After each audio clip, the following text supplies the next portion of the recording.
Hi everyone, this time we're going to look at a step and a dive. So it's a classic technique that's vital that you learn at a young age to get the most out of your dive. We'll do both sides and it's just a breakdown of the technique from the actual catch to the step and to the dive itself.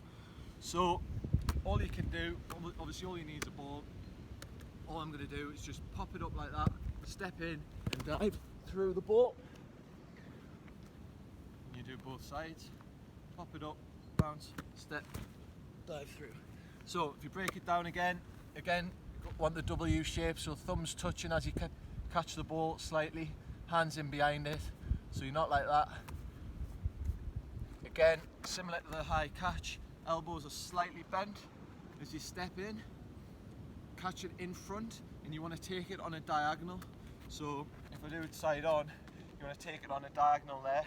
So you're not stepping sideways like that, and you're not stepping forward. You step is your nearest leg to the ball. So if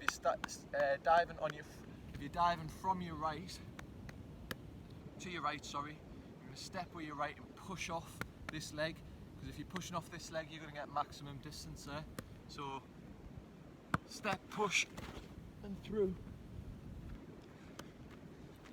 Again, with your left, you want to step with your left, push through the ball like that. So you're actually taking the ball forward. So if you imagine the ball's coming towards you there, if you try and dive slightly backwards and parry the ball, or you drop the ball, if you drop it, the ball's going to go back.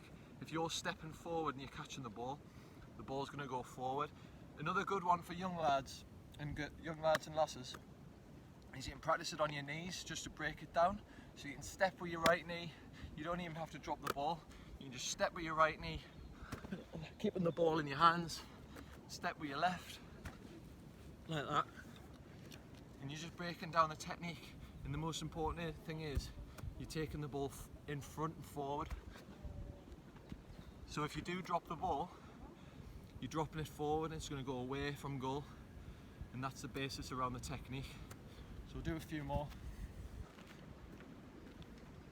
Pop it up, step, push and dive.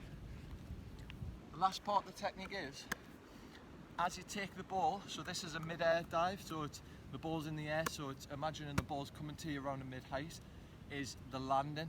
So obviously, as you land, you want to land softly and you want to cushion the ball onto the floor. So to take it, you want to cushion it. So your left hand is around the back of the ball and your right hand's around the top of the ball, like that. If you're landing hard onto the ground, obviously it's more chance it's going to drop out. So if you don't have that control, as you take a ball from there to there, it'll just pop out like that. But if as you land, you cushion it onto the floor, you use the floor to secure the ball like that. So we'll do a few in full. So break it down, step with your nearest leg. So if you're diving to your right leg, so you step diagonally forward, not too big, so you're off balance. If it gets a deflection or something like that, you might be a bit off balance and you can't move. Not too small, because then you don't get the distance you need. You need a decent size step diagonally forward, and you're pushing off your right leg like that. Whoa. Getting as much distance as you can, taking the ball, controlling it. So if you're diving to your right hand's around the back of the ball, your left hand's on top of the ball, and you're using the floor to secure it. So you've got the floor, your right hand, your left hand, and that should secure the ball. So just the basics of a step and a dive. Like I say, you can use your knees, but it's just getting that technique, and that'll what look after you in the end. So that's step and a dive.